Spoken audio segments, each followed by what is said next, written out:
Hello and good morning everyone. I welcome you all at Eduverse News Analysis. Today is 15 September 2023 and we are going to discuss important news and articles from The Hindu newspaper. So let's see what important news we got today to discuss. So before starting the video, for PDF join Telegram channel Eduverse News Analysis. Link आपको description box में provided है. Make sure video को last तक देखें so that सारी important news आपकी यहाँ पर कवर हो. तो चलिए स्टार्ट करते हैं और देखते हैं आज हमें क्या क्या डिस्कस करना है. Okay, now in front page आपको ऐसे कोई भी इंपॉर्टेंट न्यूज़ नहीं मिलेगी जो एग्जाम के लिए इंपॉर्टेंट. ओके, सो मूव करते हैं और यहाँ पर हमारी आज की फर्स्ट न्यूज़ है 6 children among 12 missing as boat capsizes in Bihar's Bagmati river. Bihar की एक रिवर है, उसका नाम है बागमती रिवर. तो आप इस रिवर का नाम याद रखिएगा क्योंकि ये रिवर यहाँ पर इंपॉर्टेंट हो जाती है. यहाँ पर एक्चुअली हुआ ये है कि 6 बच्चों की कहा जा रहा है कि 12 लोग थे, उसमें से 6 बच्चों की जान जा चुकी है और 12 लोग अभी भी यहाँ पर क्या है, मिसिंग है. तो ये लोगों ने क्लेम किया है, बट वहाँ का जो डिस्ट्रिक्ट ऑफिशियल है वो इस क्लेम को डिनाई कर रहा है. क्या कर रहा है, यहाँ पर इस क्लेम को डिनाई कर रहा है. तो ये तो न्यूज़ हो गई. अब हमारे लिए यहाँ पर क्या इंपॉर्टेंट है, बागमती रिवर. ये रिवर हमारे लिए इंपॉर्टेंट हो जाती है. तो इसकी लोकेशन हम देखते हैं पहले. तो आप ये लोकेशन देखेंगे, ये है आपका बिहार स्टेट, ठीक है. और ये हमारी जा रही है, यहाँ से देखेंगे आप, ये गंगा रिवर है. आपको ये गंगा रिवर यहाँ पर दिख रही होगी. Let me change the colour so that you can see clearly. ये गंगा रिवर यहाँ पर आपकी जा रही है और यहाँ से आपकी ये दिख रही होगी, ये बागमती रिवर. आपको यहाँ पर ये दिख रहा होगा, ये है, यहाँ से आपकी बागमती रिवर निकल रही है. उसके साइड में आप देखेंगे कमला रिवर है, फिर यहाँ पर कोसी रिवर है ना, यहाँ पर महानंदा रिवर है. और ये सारी किसकी ट्रिब्यूटरीज है, कहाँ पर मिल रही हैं, गंगा रिवर से यहाँ पर मिल रही है. ओके, सो ये रिवर हमारे लिए इंपॉर्टेंट इसलिए हो जाती है. तो Bagmati river flows through Kathmandu valley of Nepal separating the cities of Kathmandu from the Patan. ये क्या करती है, आपकी जो नेपाल की काठमांडू वैली है वहां से क्या होती है, इसका फ्लो होता है. और ये जो काठमांडू सिटी है और पटान सिटी है उसको क्या करती है, एक दूसरे से सेपरेट करती है. Flowing to Madhesh province of southern Nepal and joining Kamala river in the Indian state of Bihar. अब ये आपको यहाँ पर इंपॉर्टेंट है, आपको याद रखना है. ये नेपाल का जो सदर्न नेपाल है उसका जो मधेश प्रोविंस है वहां से फ्लो होती है और इंडिया में आके इंडिया की जो कमला रिवर है उससे यहाँ पर क्या करती है, ज्वाइन करती है. ओके, सो ये क्लियर हो रहा है. देखिए ये ऐसा होता है कि ये बागमती रिवर नेपाल प्रोविंस से यहाँ पर आई और ये कमला रिवर से फिर क्या करती है, यहाँ पर ज्वाइन करती है इंडियन रिवर. ओके, बिहार में. और it is considered bye Holi both Hindus and Buddhist. ये दोनों जो हमारे हिंदूज और बुद्धिस्ट हैं उनके द्वारा इसे होली रिवर कंसिडर किया जाता है. ओके, बहुत सारे हिंदू टेम्पल जो हैं इस रिवर के बैंक में आपके लोकेटेड हैं. आप देखेंगे the importance of Bagmati river also lies in the fact that Hindus are cremated on banks of this holy river and kirtans are buried in the hills by its side. Okay, तो यहाँ पर ये कहा जाता है जो डेड बॉडीज होती हैं उनको हिंदूज की, वो इस बैंक के किनारे, मतलब ये इसका जो रिवर का किनारा होता है वहां पर क्रिमिनेट किया जाता है. अब ये रिवर इंपॉर्टेंट इसलिए भी हो जाती है क्योंकि एक्चुअली ये क्या होता है, ये बहुत ही ज्यादा पॉल्यूटेड रिवर थी. इसमें इतना ज्यादा पोल्यूशन हो गया था कि पूरी येलो हो गई थी. तो इससे यहाँ पर न्यूज भी आती गई, तो इसलिए ये रिवर हमारे लिए इंपॉर्टेंट है. ओके, नाउ मूव करते हैं नेक्स्ट वन की तरफ. सो नेक्स्ट वन की तरफ मूव करने से पहले हम देखेंगे हमारा यहाँ का कल का क्वेश्चन क्या था. Certain species of which one of the following organism are well known as cultivator of fungi. इसमें से ये कहा जा रहा है आपके पास 4 स्पीशीज के नेम दिए गए हैं, आंट, कॉकरोच, क्रैब, स्पाइडर. क्या बताना है आपको, ये बताना है कि इन स्पीशीज में से which of the following organism are well known as a cultivator of fungi. इसमें से कौन सा स्पीशीज, कौन सा ऑर्गेनिज्म यहाँ पर फंगी को कल्टिवेट करता है.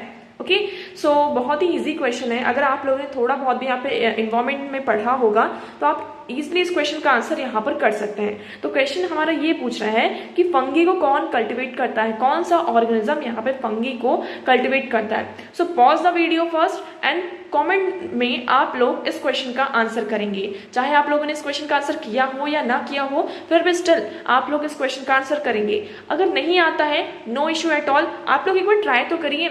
आपको इसका राइट जब आंसर मिलेगा या फिर आपका आंसर यहाँ पर सही होगा तो आपको देखना यहाँ पर कितना अच्छा लगेगा.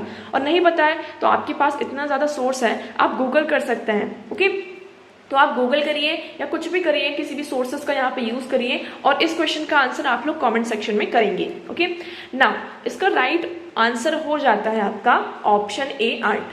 आंट क्या करती है, जो फंगी होती है उसे कल्टीवेट करती है। तो आप यहाँ पर देखेंगे the fungus growing ant are new world group of less than 200 species all obligate symbiotic with the fungus they use for food. तो यहाँ पर ये जो आंट होती है इसको हम फंगस ग्रोइंग आंट भी कहते हैं। आप यहाँ पर पिक्चर देख सकते हैं कि इस तरीके की होती है। तो ये क्या करती है, जो फंगी होती है उसे कल्टीवेट करती है ना। ये जो फंगी होती है ये उसे कल्टीवेट करती है। तो ये आपको यहाँ पर याद रखना है। तो इसका राइट ऑप्शन क्या हो जाता है, आंट। अभी हमने जो अदर स्पीशीज भी देखे हैं, so these ant are found across the American continent and West Indies. तो ये कहाँ मेनली पाई जाती है, अमेरिकन कॉन्टिनेंट है आपका और वेस्ट इंडीज है, वहां पर आपको ये देखने को मिलती है। So these ant are grown as fungus grower because they maintain an oblique mutualism with fungi culture inside their nest. तो ये क्या होता है, ये फंगस को क्या करती है, ग्रो करती हैं। कॉकरोच की बात करते हैं तो कॉकरोच जो होते हैं मीनेंस कॉजिंग इंसेक्ट की कैटेगरी में आते हैं। ओके, अगर हम बात करते हैं नेक्स्ट, तो zoological survey of India suggested declaring the habitat of horse shoe crabs eco sensitive zones in the conservation of proper management. तो यहाँ पर हम बात करें किसकी, अब क्रैब की बात की जा रही है, किसकी, तो क्रैब आपके क्या होते हैं, इसको कैच किया जाता है और इनको किल कर दिया जाता है, तो इसलिए इसको ऑफेंस माना जाता है। तो क्रैब क्या है, आपके फंगस ग्रोइंग यहाँ पे एनिमल नहीं है। इवन जो स्पाइडर है, स्पाइडर भी क्या है, ये जीन्स पेलियोसेथ्रा, कॉमनली इसको हम पिकॉक पैराशूट स्पाइडर के नाम से भी जानते हैं।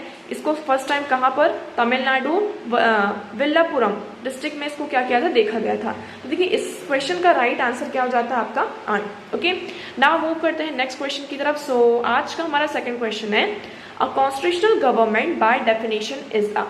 यहाँ पर हम किसकी बात कर रहे हैं, एक कॉन्स्टिट्यूशनल गवर्नमेंट की। किसकी, कॉन्स्टिट्यूशनल गवर्नमेंट की। तो कॉन्स्टिट्यूशनल गवर्नमेंट बाय डेफिनेशन क्या है, ये आप लोगों को बताना है। So constitutional government by definition is a government by legislature, या वो गवर्नमेंट की हम बात कर रहे हैं जिसमें यहाँ पर लेजिस्लेचर हो। पॉपुलर गवर्नमेंट या फिर गवर्नमेंट आपकी पॉपुलर हो, उसे हम कॉन्स्टिट्यूशनल गवर्नमेंट कहते हैं। मल्टी पार्टी गवर्नमेंट, यहाँ पर जो मल्टी पार्टी गवर्नमेंट है तो क्या उसे हम कॉन्स्टिट्यूशनल गवर्नमेंट कहेंगे, या फिर लिमिटेड गवर्नमेंट आपकी कॉन्स्टिट्यूशनल गवर्नमेंट की कैटेगरी में आती है। तो इसमें से राइट डेफिनेशन क्या होगी कॉन्स्टिट्यूशनल गवर्नमेंट की, ये आप लोगों को कमेंट सेक्शन में यहाँ पर इस क्वेश्चन का आंसर करके बताना है, क्वेश्चन नंबर सेकंड का। ओके, नाउ थर्ड वन क्या है हमारा, consider the following kinds of organisms. अब आपके पास यहाँ पर कुछ ऑर्गेनिजम्स के नेम दिए गए हैं एंड आपको ये बताना है कि which of the above are primary producer in the food chain of ocean. यहाँ पर ओशन जो है आपकी ओशनिक लाइफ जो होती है, आपका जो समुद्र होता है हिंदी में हम बोले तो उसमें जो फूड चेन्स होते हैं, है ना, तो उसमें प्राइमरी प्रोड्यूसर कौन सा ऑर्गेनिज्म है ये हमें बताना है। ओके, आपके पास यहाँ पर नेम दिए गए हैं, 4 नेम है। सो कोपोड्स, साइनोबैक्टीरिया, डायटॉन्स, फोरा, मिनीफेरा। तो इसमें से कौन सा ऑर्गेनिज्म प्राइमरी प्रोड्यूसर है food chain of the ocean, हमारी जो ओशन होती है उसका प्राइमरी प्रोड्यूसर कौन सा है, तो ये आप लोगों को यहाँ पर बताना है। So question number first, second और थर्ड तीनों का आंसर आप लोग कमेंट सेक्शन में यहाँ पर करेंगे। ओके, नाउ मूव करते हैं नेक्स्ट आर्टिकल की तरफ। सो आज का हमारा नेक्स्ट आर्टिकल है, ओके, यहाँ पर हम किसकी बात कर रहे हैं, अब ग्लोबल रिन्यूएबल एनर्जी टारगेट की, कि 2030 तक हमारा यहाँ पर टारगेट हमने रखा है कि हम ग्लोबल रिन्यूएबल एनर्जी का मतलब कि आपकी जो रिन्यूएबल एनर्जी रिसोर्सेस हैं इनका हम ज़्यादा से ज़्यादा यूज़ करेंगे। अगर हम बात करते हैं, देखिए क्या होता है, अभी हम फॉसिल फ्यूल्स का यूज़ करते हैं, जो भी आपके कार्बन बेस्ड यहाँ पर हमारे जो फॉसिल फ्यूल्स है इसका हम यूज़ करते हैं, जिससे क्या हो रहा है, आपका कार्बन का एमिशन हो रहा है, कार्बन का एमिशन हो रहा है और ग्रीन हाउस गैसेस का भी यहाँ पर क्या हो रहा है, बहुत ज़्यादा एमिशन हो रहा है। और ये जितने भी फॉसिल फ्यूल्स हैं वो कैसे हैं, यहाँ पर रिन्यूएबल या नहीं है, ये एक टाइम पर क्या होंगे, इसका जो एक टाइम पर ये ख़त्म हो जाएंगे, है ना, एक टाइम पर ये क्या हो जाएंगे, आपके ख़त्म हो जाएंगे। तो इसलिए ये कहा जा रहा है कि अब हमें क्या करना होगा, रिन्यूएबल एनर्जी रिसोर्सेज की तरफ यहाँ पर शिफ्ट करना होगा। रिन्यूएबल एनर्जी रिसोर्सेज का मतलब यहाँ पर क्या हो जाता है कि हमें ऐसे एनर्जी सोर्सेज का यूज़ करना होगा जो कभी ख़त्म ना हो। आप इसका एग्जाम्पल ले सकते हैं, एग्जाम्पल यहाँ पर जैसे कि हम बात करते हैं किसकी, सोलार एनर्जी की, किसकी, हम यहाँ पर सोलार एनर्जी की बात करते हैं, हम यहाँ पर विंड एनर्जी की बात करते हैं कि विंड एनर्जी का हम यूज़ कर सकते हैं। हम यहाँ पर हाइड्रो पावर जो आपके प्लांट्स होते हैं, हाइड्रो पावर प्लांट्स, इनके थ्रू एनर्जी को क्या कर सकते हैं, जनरेट कर सकते हैं। हम यहाँ पे बायोफ्यूल्स की बात करते हैं, है ना, कि हम बायोफ्यूल्स के थ्रू एनर्जी को क्या करेंगे, जनरेट करेंगे। और ये सारे क्या हैं, आपके रिन्यूएबल एनर्जी सोर्सेस हैं। ओके, अब आप सभी को पता है कि यहाँ पर 28 आपकी COP28 की यहाँ पर प्रेसिडेंसी किसके पास है, दुबई के पास है। यहाँ पर United nation framework convention on climate change ये आपका नवंबर 30 से दिसंबर 12 तक होने वाला है, जिसमें ये कहा जा रहा है कि शायद ये जो रिन्यूएबल एनर्जी रिसोर्सेज का यूज़ है इसे ट्रिपल करने की बात की जाए। मतलब यहाँ पे टारगेट लिया जाए कि ग्लोबल लेवल पर, मतलब टारगेट लिया जाए कि हम क्या करेंगे, ज़्यादा से ज़्यादा यहाँ पर रिन्यूएबल एनर्जी रिसोर्सेज का यूज़ करेंगे। अगर हम इंडिया की बात करते हैं तो देखिए यहाँ पर ये जो पूरा आर्टिकल है ना, ये आपको पूरा डेटा दिया गया है कि कहाँ पर किस कंट्री में कितना ज़्यादा यहाँ पर किस सोर्सेज का यहाँ पर यूज़ हो रहा है। तो ये इतना ज़्यादा हमारे लिए इम्पोर्टेंट नहीं है। इस आर्टिकल का जो मेन क्रक्स ये है कि अभी जो COP28 आपकी होने वाली कॉन्फ्रेंस ऑफ पार्टीज़ यहाँ पर 28 इसकी मीटिंग जो दुबई में आपकी होने वाली है, United nation framework convention on climate change, तो इसमें हम बात की जा रही है कि शायद यहाँ पर जो हमारा ग्लोबल टारगेट है उसे ट्रिपल किया जाए, उसे और ज़्यादा यहाँ पर बढ़ाया जाए कि हम क्या करें, ज़्यादा से ज़्यादा रिन्यूएबल एनर्जी का यहाँ पर यूज़ करें। बट इंडिया ने यहाँ पर अपना टारगेट रखा था, पहले क्या रखा था हमारा 2022 तक, ये हमारी जो कैपेसिटी है बायोफ्यूल्स की उसको हम 2022 तक अचीव कर लेंगे। बट अभी जो इसका टाइम पीरियड है उसको इंक्रीज कर दिया गया है, अब इसे 20 और 30 कर दिया गया है। कितना, 2030, मतलब कि 2030 तक हम क्या करेंगे, यहाँ पर 9000 गीगावाट जो रिन्यूएबल एनर्जी सोर्सेस है, मतलब कि इसको हम यहाँ पर प्रोड्यूस करेंगे। बट आप सभी को पता है कि जो आपके ये जो रिन्यूएबल एनर्जी रिसोर्सेस हैं इसको यहाँ पर प्रोड्यूस करने में आपका जो एक एनर्जी ट्रांजिशन होता है, इसमें यहाँ पर बहुत सारा फंड लगता है। ट्रांजिशन जो फेस होता है इसमें बहुत ज़्यादा इन्वेस्टमेंट लगती है, यहाँ पर फंड लगता है, रिसर्च लगती है। रिसर्च के साथ साथ यहाँ पर उसको अडॉप्ट करना भी ये हमारे लिए क्या है, सबसे बड़ा चैलेंज सामने निकल कर आता है।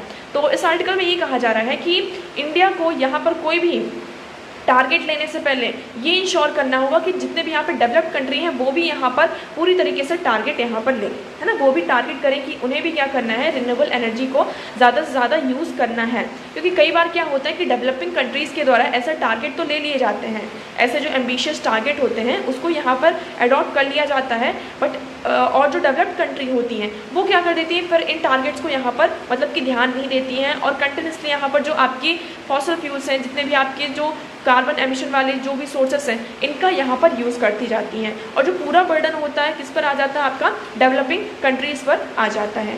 सो यहाँ पर ये कहा जा रहा है कि इंडिया को यहाँ पर सोच समझ के कदम उठाना होगा, क्योंकि यहाँ पर अगर हम बात करते हैं, अगर हम ट्रांजिशन करते भी हैं किसकी तरफ, रिन्यूएबल एनर्जी रिसोर्सेज की तरफ, तो आपको यहाँ पर ध्यान देना होगा। जैसे कि हम बात करते हैं सीमेंट इंडस्ट्री की, सीमेंट इंडस्ट्री आपकी यहाँ पर जो आपका सीमेंट लग रहा है, ठीक है, सीमेंट है, अभी सीमेंट का जो प्रोडक्शन हो रहा है इसमें प्रोडक्शन में इलेक्ट्रिसिटी लग रही है, और ये जो इलेक्ट्रिसिटी है वो कहाँ से जनरेट हो रही है, आपकी कोल बेस्ड प्लांट से, जो भी आपके फॉसिल फ्यूल्स हैं यहाँ से क्या हो रही है, आपकी इलेक्ट्रिसिटी जनरेट हो रही है। अब ये जो फॉसिल फ्यूल जहाँ से इलेक्ट्रिसिटी जनरेट हो रही है इसको यहाँ पर चेंज करना ये थोड़ा सा हमारे लिए क्या हो जाता है, मुश्किल हो जाता है। इसमें यहाँ पर ट्रांजिशन करना मुश्किल होता है। इसका देखो डायरेक्ट इम्पैक्ट किस पे पड़ेगा, जैसे कि हम मान लीजिए इसकी जगह सोलार पावर प्लांट्स का यूज़ करते हैं जिसके थ्रू हम इलेक्ट्रिसिटी को जनरेट कर रहे हैं, ठीक है, हमने कर दिया। बट यहाँ पर जो सोलार पावर प्लांट्स है इसका कॉस्ट यहाँ पर आप सभी को पता है कि अभी बहुत ज़्यादा है। इलेक्ट्रिसिटी की कॉस्ट बढ़ेगी, इलेक्ट्रिसिटी की अगर कॉस्ट बढ़ती है तो यहाँ पर सीमेंट की जो कॉस्ट है वो ऑटोमेटिकली क्या हो जाएगी, आपकी बढ़ जाएगी। तो यहाँ पर सारी चीज़ें क्या है, एक दूसरे से लिंक है। तो हमें यहाँ पर कोई भी अगर हम टारगेट लेते हैं डेवलपिंग कंट्रीज को, ये कहा जा रहा है कि specially India should consider the tripling global renewable energy capacity target only if not commits to absolute target domestically. तो यहाँ पर इंडिया को ये कहा जा रहा है कि स्पेशली डेवलपिंग कंट्रीज और इंडिया को, स्पेशली इंडिया को, कि अगर आप अपना यहाँ पर रिन्यूएबल एनर्जी का टारगेट जो है, इसको कैपेसिटी टारगेट उसको यहाँ पर ट्रिपल करते हैं, तो आपको ये भी इंश्योर करना होगा कि जो नॉर्थ है ना, जो आपकी नॉर्थ कंट्रीज़ हैं वो भी क्या करें, डोमेस्टिकली इन टारगेट्स को यहाँ पर एब्सोल्यूट लेवल पर कमिट्स करें, उसके बाद ही आपको यहाँ पर आगे बढ़ना होगा। So I hope this article is clear to you. ना मूव करते हैं नेक्स्ट वन की तरफ। सो हमारा नेक्स्ट आर्टिकल है changing the way the postman knocks. अब यहाँ पर ये कहा जा रहा है कि जो आपका 18 सितंबर से न्यू स्पेशल पार्लियामेंट सेशन होने वाला है उसमें यहाँ पर पोस्ट वाला जो आपका यहाँ पे पोस्ट ऑफिस बिल है 1898 का, उसको यहाँ पे चेंज किया जाएगा और जो आपका नया बिल है पोस्ट ऑफिस बिल 2023 इसको इंट्रोड्यूस किया जाएगा। तो देखिए अभी ये बिल है, अभी ये एक्ट नहीं बना है, तो इसमें क्या क्या चेंजेस किए जाएंगे ये यहाँ पर बताया जा रहा है। पहला चेंज ये किया जाएगा, जैसे कि सबसे पहले यहाँ पर क्या होता है एड्रेस का। यहाँ पर जो आपका पोस्ट ऑफिस होता है उसमें जो एड्रेस होता है, कई बार जो पोस्टमैन होते हैं उनको एड्रेस ढूंढने में बहुत ज़्यादा क्या होती है प्रॉब्लम होती है। तो ये कहा जा रहा है कि हम वहाँ पर क्या कर सकते हैं, जियो स्पाशियल कोऑर्डिनेशन यहाँ पर ला सकते हैं। मतलब कि सिर्फ यहाँ पर हमारी जो मेन ओरिजिनल लोकेशन है उसको वहाँ पर टैग कर सकते हैं, जिसके थ्रू यहाँ पर जो आपके पोस्टमैन्स होंगे उनको यहाँ पर लोकेशन को ट्रेस करने में ज़्यादा प्रॉब्लम नहीं होगी। पहली चीज़ ये कर सकते हैं। दूसरी चीज़ यहाँ पर क्या कर सकते हैं, जैसे कि जो कुरियर सर्विस है, पोस्टमैन वाली सर्विस है, इसको पूरी तरीके से हम ख़त्म तो नहीं कर सकते हैं क्योंकि इसके बहुत सारे अल्टरनेटिव्स भी आज के टाइम पर आ चुके हैं, बट हम ये जो सर्विसेज को पूरी तरीके से यहाँ पर ख़त्म नहीं कर सकते हैं। तो इसमें भी इसका क्या कर सकते हैं, हम चेंज कर सकते हैं। So network has become a vehicle for delivery of variety of citizen centric service. ये आपकी क्या है, एक सिटीजन सेंट्रिक सर्विस है। तो इस बिल में यहाँ पे जो पोस्टल है इसको और ज़्यादा फ्लेक्सिबल यहाँ पे बनाने की बात की जा रही है। ओके, इसे और ज़्यादा फ्यूचरिस्टिक यहाँ पे डिलीवरी हम इंश्योर करना चाहते हैं कि फ्यूचर में हम क्या कर सकते हैं, स्टैंडर्ड्स ऑफ एड्रेसिंग जो आइटम्स है, एड्रेस है, आइडेंटिफायर्स के, पोस्ट कोड्स का हम यहाँ पे यूज़ कर सकते हैं। किसका, पोस्ट कोड्स का। और जो आपके जियो स्पेशल कोऑर्डिनेट्स हैं इसका हम डिजिटल कोड्स का यहाँ पर यूज़ करके क्या कर सकते हैं, जो आपका एड्रेस वाला प्रोविजन है उसको चेंज कर सकते हैं, उसको और ज़्यादा फ्यूचरिस्टिक बना सकते हैं। तो अभी देखिए ये यहाँ पर बिल है, अभी ये पूरा एक्ट नहीं बना है, ठीक है। तो आपको इसमें और ज़्यादा इंगेज होने की ज़रूरत नहीं है। ये जब पूरा एक्ट बन जाएगा ना तो इस पर एक आर्टिकल आना कन्फर्म है। सो हम इसको फर्दर डिस्कस करेंगे। तो सिर्फ अभी आपको यहाँ पर ये याद रखना है कि आपका क्या है, इंडियन पोस्ट ऑफिस एक्ट 1898 था, उसको अब चेंज किया जा रहा है, उसमें अमेंडमेंट किया जा रहा है। और आपका क्या आ रहा है, न्यू पोस्ट ऑफिस बिल 2023 अभी इंट्रोड्यूस किया गया है। ओके, नेक्स्ट आर्टिकल है ब्रॉडनिंग द फील्ड। अब देखिए यहाँ पर जो हमारा council of scientific and industrial research CSIR है, यहाँ पर जो हमारा एक अवार्ड होता है इसको हम क्या बोलते हैं, शांति स्वरूप भटनागर प्राइजेस बोलते हैं।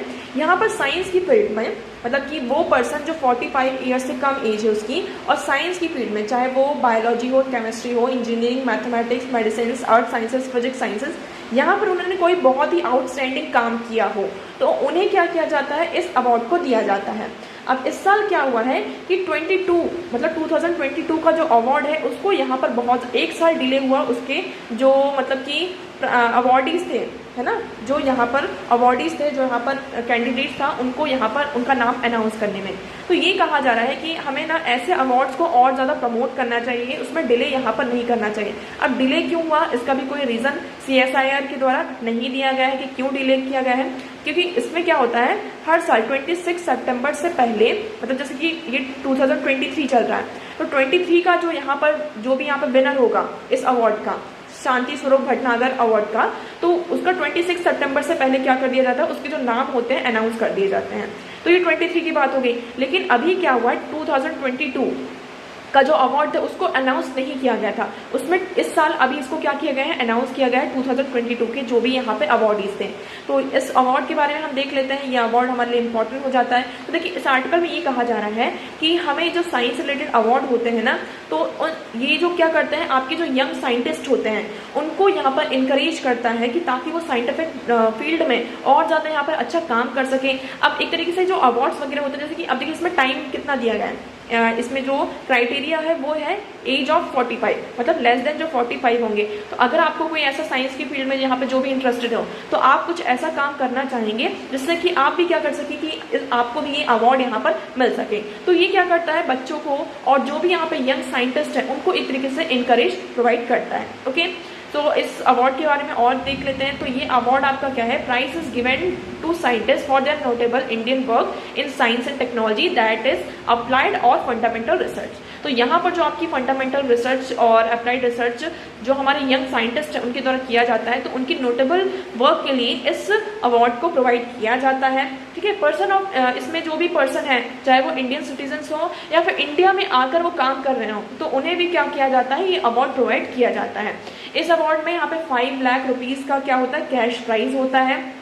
ओके, और ये जो आपका शांति स्वरूप भटनागर है, ये नेम किस पर रखा गया, मतलब कि ये जो नाम है शांति स्वरूप भटनागर, तो यहाँ पर जो CSIR आपका जो है, तो उनके जो फर्स्ट चेयरपर्सन थे, तो उनकी नेम पर ही क्या होता है, ये प्राइस रखा जाता है। तो इसमें देखिए biological science, chemical science, engineering science, mathematical science, medical science, physical science, earth, atmosphere, ocean, planetary science. तो यहाँ पर इन फील्ड में आप अगर कोई भी अच्छा काम करते हैं, कंट्रीब्यूशन आपका होता है, तो आपको इस अवार्ड को दिया जाता है। ओके, नाउ मूव करते हैं नेक्स्ट वन की तरफ। सो हमारा नेक्स्ट आर्टिकल है government limits wheat stock to control price rise hoarding.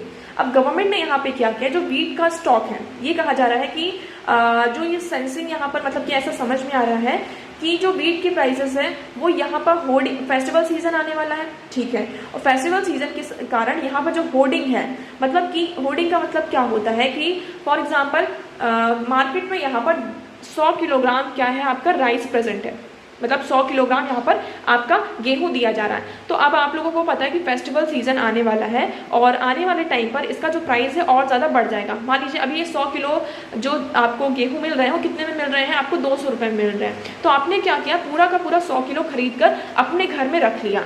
तो इससे क्या होगा, अब मार्केट में यहाँ पर क्या हो जाएगा, उसका सप्लाई कम हो जाएगा, और जब सप्लाई कम हो जाएगा तो इस तरीके से क्या होता है, जो फूड ग्रेन्स होता है उनका प्राइस और ज़्यादा बढ़ने लगता है। तो इस चीज़ को सेंस करते हुए गवर्नमेंट ने यहाँ पे क्या किया है, जो व्हीट का स्टॉक है उस पर कंट्रोल लगा दिया। ये कहा है कि पहले आप कितना 3000 मैट्रिक टन क्या कर सकते थे, इसको स्टॉक कर सकते थे। आपकी कोई भी स्टेट गवर्नमेंट है यहाँ पे जो भी है, तो यहाँ पर 3000 मैट्रिक टन तक यहाँ पर स्टॉक कर सकते थे। इसको अब लिमिट करके रिवाइज करके कितना कर दिया है, 2000 मैट्रिक टन तक इसकी जो लिमिट है उसको सेट कर दिया गया है। ओके, तो ये आप लोगों को यहाँ पर बस अभी याद रखना है। तो यहाँ पर जो ज़्यादातर जो आपके होर्डर्स हैं, जो लोग यहाँ पे होर्डिंग करते हैं, अगर यहाँ पर कोई अगर इससे ज़्यादा यहाँ पर होर्डिंग करना चाहता है, फिर 2000 जो मैट्रिक टन है इसकी लिमिट से ज़्यादा, तो आपको यहाँ पर गवर्नमेंट में जाके जो उसकी वेबसाइट है वहाँ पर जाकर आपको क्या करना होगा, रजिस्टर करना होगा। तभी आप क्या कर सकते हैं, उससे ज़्यादा जो ग्रेन्स है, फूड ग्रेन्स है, उसको यहाँ पर क्या कर सकते हैं, रख सकते हैं। Okay, so I hope this one is clear to you. Now move करते हैं नेक्स्ट वन की तरफ। सो नेक्स्ट आर्टिकल है all reported birds death to be digitally register from October 1st। तो इसमें ये कहा जा रहा है, ये जो आर्टिकल यहाँ पे डिस्कस कर रहे हैं हम, तो देखिए आपका क्या है, अभी नया एक्ट आया है, the registration of birds and death amendment act 2023, जिसके तहत आपका जो अगर कोई भी बर्थ होता है, कोई किसी नए बच्चे का जन्म हुआ और या फिर किसी की डेथ होती है, तो उसका रजिस्ट्रेशन अब डिजिटली यहाँ पर किया जाएगा from the October 1st। Okay, तो आई होप आपको ये समझ में आया होगा। तो यहाँ पर जो बर्थ सर्टिफिकेट आपको डिजिटल बर्थ सर्टिफिकेट प्रोवाइड किया जाएगा, और ये सिंगल डॉक्यूमेंट होगा जिसका आप यूज़ कहीं पर भी कर सकते हैं। आपका किसी भी एजुकेशनल इंस्टीट्यूट में अगर एडमिशन चाहिए तो वहाँ कर सकते हैं। आपको अगर ड्राइविंग लाइसेंस का एप्लीकेशन यहाँ पे फॉर्म फिल करना है तो वहाँ पर भी आप क्या कर सकते हैं, ये जो आपका डिजिटल बर्थ सर्टिफिकेट इसका यूज़ कर सकते हैं। आधार कार्ड में यूज़ कर सकते हैं, गवर्नमेंट जॉब में यूज़ कर सकते हैं, पासपोर्ट में यूज़ कर सकते हैं, वोटर इनरोलमेंट में यूज़ कर सकते हैं, रजिस्ट्रेशन ऑफ मैरिज, इन सब सारी जगह पर आप क्या कर सकते हैं, एक सिंगल डॉक्यूमेंट्स आपका जो ये डिजिटल बर्थ सर्टिफिकेट है इसका यूज किया जा सकता है। आपका यहाँ पर आप सभी को पता है नेशनल पॉपुलेशन रजिस्ट्रेशन में, राशन कार्ड में, आपका जो प्रॉपर्टी रजिस्ट्रेशन है, इलेक्टोरल रोल्स है, यहाँ पर भी इन सारी चीज़ों को जो डेटा है उसको सेंट्रलाइज करने के लिए ये कहा गया है कि अब जो भी आपके नए बर्थ होंगे, मतलब जो भी नए जन्म होंगे और जो भी यहाँ पे डेथ रेट होंगी, तो उसको यहाँ पर डिजिटली क्या किया जाएगा, रजिस्टर किया जाएगा। ओके, तो ये किसके थ्रू आया है आपका, registration of birth and death amendment act 2023 के अंडर इसे यहाँ पर लाया गया। नेक्स्ट हम बात करते हैं, नेक्स्ट आर्टिकल है हमारा PMMSY, प्रधानमंत्री मत्स्य संपदा योजना। तो इस योजना के बारे में इसमें बात की जाए, देखिए इसमें आप लोगों को बहुत ज़्यादा इन्वॉल्व होने की ज़रूरत नहीं है इस आर्टिकल में। इसमें ये कहा जा रहा है कि ब्लू इकोनॉमी को और ज़्यादा इन्हेंस करने के लिए 2020 में आपका प्रधानमंत्री नरेंद्र मोदी के द्वारा जो आपका फिशरी वाला सेक्टर है, फिशिंग सेक्टर है, तो वहाँ पर उसको प्रमोट करने के लिए, उसका जो इमेंस पोटेंशियल है उसको समझने के लिए प्रधानमंत्री नरेंद्र मोदी जी के द्वारा इस योजना को लेकर आया जाता है। और ये योजना बहुत ज़्यादा सक्सेसफुल भी रही है। अगर आप देखेंगे इस एरिया की जो प्रायोरिटी एरियाज कौन कौन से हैं, तो आपकी मराइन फिशरीज थी, inland fisheries, fisherman welfare, infrastructure, post harvest management, cold water fisheries, ornamental fisheries, aquatic health management, seaweed cultivation. तो ये सारे मतलब एरियाज पर यहाँ पर मेनली फोकस किया गया था इस योजना के अंदर कि हमें इन एरियाज पर क्या करना है, ज़्यादा से ज़्यादा काम करना है। इसमें सबसे ज़्यादा इसने विमेन को एम्पावरमेंट किया है। ओके, उनके लिए एक न्यूमरेटिव ऑप्शनल मतलब कि एक्सप्लोर करने के जो अल्टरनेटिव लाइवलीहुड्स हैं, ऑप्शंस यहाँ पे प्रोवाइड किए हैं, जैसे कि ornament of fisheries, pearl culture, seaweed cultivation, जिसके कारण अभी बताया जा रहा है कि तमिलनाडु में यहाँ पे 127 करोड़ यहाँ पे सीवीड्स को लॉन्च किया गया। तो देखिए हमारे लिए यहाँ पे जो प्रधानमंत्री मत्स्य संपदा योजना है ये इंपॉर्टेंट हो जाती है। तो ये क्या है आपकी, इसका जो एम था प्रधानमंत्री मत्स्य संपदा योजना का, so it aims to bring about the blue revolution through sustainable and responsible development of the fisheries sector in India. यहाँ पर फिशरीज सेक्टर में सस्टेनेबल और रिस्पॉन्सिबल डेवलपमेंट लाने के लिए एक तरीके से ब्लू रिवोल्यूशन था, जिसमें हम क्या कर सकें, जो हमारा फिशरी सेक्टर है ना, उसको हम क्या कर सकें, एक सस्टेनेबल और डेवलपमेंट रिस्पॉन्सिबल बना सकें। सो ये हमारा पार्ट था किसका, आत्मनिर्भर भारत जो हमारा पैकेज था इसके अंदर का पार्ट था, जिसके अंडर हमने 20,050 करोड़ रुपीज़ यहाँ पर इन्वेस्टमेंट किया था इस सेक्टर में। ओके, तो ये स्कीम यहाँ पर वेरियस जो हमारे स्टेट्स हैं और यूनियन टेरिटरीज वहाँ पे 5 ईयर्स के लिए यहाँ पर इसको इम्प्लीमेंट किया गया था। फिर अभी ये कब से 2020, 21, फिर 2020, 22 फिर 22, 23, तो 2015 तक ये रहेगी हमारी। So in order to facilitate access the institution credit, fisherman are provided with the insurance coverage, financial assistance and facility of Kisan credit card scheme as well. तो यहाँ पर इसका जो इंस्टीट्यूशनल क्रेडिट है उसको फैसिलिटेट करने के लिए, उसको एक्सेस करने के लिए यहाँ पर जो आपके किसान है, फार्मर्स है, उन्हें KCC किसान क्रेडिट कार्ड इसकी भी फैसिलिटी यहाँ पर प्रोवाइड की गई है। इसका एम क्या है आप सभी यहाँ पर देखेंगे, so aim towards the purpose of rural development by utilising rural resources and boosting rural economy in a rapid way. तो यहाँ पर जो हमारे रूरल रिसोर्सेज हैं उसका हम किस तरीके से प्रॉपर यूटिलाइजेशन कर सकते हैं, तो इसलिए हम इस स्कीम को लेकर आए हैं। इसका मोटो क्या है ये आप लोगों को याद रखना है कि reform, perform and transform in the fisheries sector. जो हमारा फिशरीज सेक्टर है उसमें यहाँ पर क्या करना है, रिफॉर्म करना है, परफॉर्म करना है और उसे ट्रांसफॉर्म करना है। तो ये हमारा मेन मोटो था इस स्कीम का। So I hope this scheme is clear to you. Now move करते हैं नेक्स्ट वन की तरफ। सो हमारा नेक्स्ट आर्टिकल है global aid efforts intensifies for flood battered Libya. तो लीबिया में क्या हुआ है, आपका बहुत ही खतरनाक फ्लड आया है जिसके कारण यहाँ पर 4,000 लोगों की जान जा चुकी है। तो आप यहाँ पर सोच सकते हैं कि कितना ज़्यादा इंटेंसिफाइड यहाँ पर मतलब सुनामी आई है जिसके कारण 4,000 लोगों की जान जा चुकी है। अब यहाँ पर क्या हुआ है, एक्चुअली जो हमारा ये कहा जा रहा है वर्ल्ड मेट्रोलॉजिकल ऑर्गेनाइजेशन है, उन्होंने डेथ का यहाँ पर मेन रीज़न ये बताया है कि जो अर्ली वार्निंग सिस्टम है हमारा, जो इमरजेंसी मैनेजमेंट सिस्टम और अर्ली वार्निंग सिस्टम है, इसको अवॉइड किया गया था, इसका यहाँ पर अच्छे से यूज़ नहीं किया गया, जिसके कारण हमें इतने ज़्यादा लोगों की जान जाती हुई नज़र आई है। तो यहाँ पर देखिए, आप देखेंगे किस तरीके से ये लीबिया की पहले लोकेशन देख लेते हैं, ये इंपॉर्टेंट हो जाता है आपका।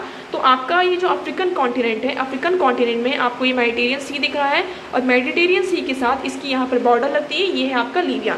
तो आप देख सकते हैं यहाँ पे कितना ज़्यादा डिस्ट्रक्शन हुआ है, सोच सकते हैं आप 4,000 लोगों की जान जा चुकी है। तो ये कितना ज़्यादा इंटेंसिफाइड आपका सुनामी था जिसके कारण यहाँ पर जान गई है। Okay, so I hope this one is clear to you. तो यहाँ पर इसका सॉल्यूशन क्या हो सकता है कि हम इस तरीके के जो डिजास्टर्स होते हैं उससे हम कैसे बच सकते हैं। तो जैसे इसमें कहा गया कि जो अर्ली वार्निंग सिस्टम है ये फेल होता हुआ नजर आया है, हमें यहाँ पर क्या करना होगा, अर्ली वार्निंग सिस्टम को यहाँ पर इंश्योर करना होगा और जो इमरजेंसी मैनेजमेंट सिस्टम है उसके जो फंक्शन है ये यहाँ पर प्रॉपर्ली वर्क नहीं कर पाए थे, तो इनका यहाँ पर प्रॉपर्ली वर्क होना हमारे लिए बहुत ज़्यादा इंपॉर्टेंट है। अदरवाइज यहाँ पर इस तरीके की जो केसेस है, सिर्फ अभी ये लीबिया में हुआ है, वर्ल्ड के अदर पार्ट्स में भी इस तरीके के केसेस हमें जो डिजास्टर्स हैं वो हमें फेस करने पड़ सकते हैं। Okay, so I hope this one is clear to you. Now news और आर्टिकल्स तो आज इतने ही थे, हमने सारी चीज़ें यहाँ पे डिस्कस कर ली। अब हम बात करते हैं हमारे क्वेश्चन की। तो हमारा क्वेश्चन ये था, a constitutional government by definition is अ। यहाँ पर कॉन्स्टिट्यूशनल गवर्नमेंट बाय डेफिनेशन आपको कॉन्स्टिट्यूशनल गवर्नमेंट से क्या समझ में आता है। सो कॉन्स्टिट्यूशनल गवर्नमेंट, इसका राइट ऑप्शन हो जाता है ऑप्शन डी, लिमिटेड गवर्नमेंट। आपकी जो कॉन्स्टिट्यूशनल गवर्नमेंट होती है वो कैसी होती है, लिमिटेड गवर्नमेंट होती है। आप यहाँ पर डेफिनेशन देख सकते हैं। So constitutional government is defined by the existence of constitution which may be legal instrument or merely a set of fixed norm. Constitutional government क्या होता है कि हम एक ऐसे सिस्टम की बात कर रहे हैं जहां पर क्या है, कॉन्स्टिट्यूशन का एग्जिस्टेंस है। अब कॉन्स्टिट्यूशन क्या होता है, एक ये लीगल इंस्ट्रूमेंट होता है जहां पर आपके फिक्स्ड नॉर्म्स होते हैं, प्रिंसिपल्स होते हैं, फंडामेंटल लॉज होते हैं पॉलिटीज़ के, जिसको यहाँ पर जो आपकी पॉलिटिकल पावर्स हैं, जो हमारी गवर्नमेंट होती है, जिसको हम यहाँ पर इलेक्शन के थ्रू चूज़ करते हैं, तो वो क्या करते हैं, इस लीगल डॉक्यूमेंट का यूज़ करके, लीगल इंस्ट्रूमेंट का यूज़ करके, इसमें जो नॉर्म्स हैं इसका यूज़ करके वो क्या करते हैं, अपनी पावर को एक्सरसाइज करते हैं और उसको हम कंट्रोल करते हैं। ओके, सो इसलिए हम इसे एक कॉन्स्टिट्यूशनली लिमिटेड गवर्नमेंट और लिमिटेड गवर्नमेंट के नाम से भी जानते हैं। इसकी इंपॉर्टेंस की बात करते हैं तो इंपॉर्टेंस क्या है लिमिटेड गवर्नमेंट की, ये इंडिविजुअल राइट्स को प्रोटेक्ट करता है। ये एक जो गवर्नमेंट की टायरनी है, यहाँ पर जो टायरनी है, गवर्नमेंट यहाँ पर अपनी बहुत ज़्यादा क्या हो जाए, मतलब अपने आप में ही ना हो जाए, ठीक है, उसकी जो पावर है उसको यहाँ पर डिफाइन करता है। यहाँ पर एक तरीके से encouraging economic growth, a government with limited power is less likely to interfere with the economy. तो यहाँ पर अगर गवर्नमेंट के पास लिमिटेड पावर होती है तो वो ज़्यादा यहाँ पर जो इंडिविजुअल्स के बिजनेस होते हैं, है ना, बिजनेस होते हैं इकॉनमी में, यहाँ पर ज़्यादा इंटरफेयर नहीं करती है। ये क्या करता है, रूल ऑफ लॉ जो एक कॉन्स्टिट्यूशनल गवर्नमेंट को यहाँ पे बिल्ड करता है, उसको ये प्रमोट करने की कोशिश करता है। सो इसका राइट ऑप्शन क्या हो जाता है आपका, constitutional government by definition is a limited government. Okay, so I hope this question is clear to you. Question number 3 का आंसर आप लोगों को कॉमेंट सेक्शन में करना है। सो आज के लिए इतना ही। आई होप आपको सारी चीज़ें यहाँ पर क्लियर होंगी। अगर आपको कोई डाउट लगता है किसी भी चीज़ से रिलेटेड तो आप कमेंट सेक्शन में यहाँ पर हमें बता सकते हैं और पूछ सकते हैं। वीडियो कैसा लगा कमेंट सेक्शन में ज़रूर बताइएगा। वीडियो को लाइक करना, चैनल को सब्सक्राइब एंड शेयर करना ना भूलें। So that's for all today. Thank you so much for discussion.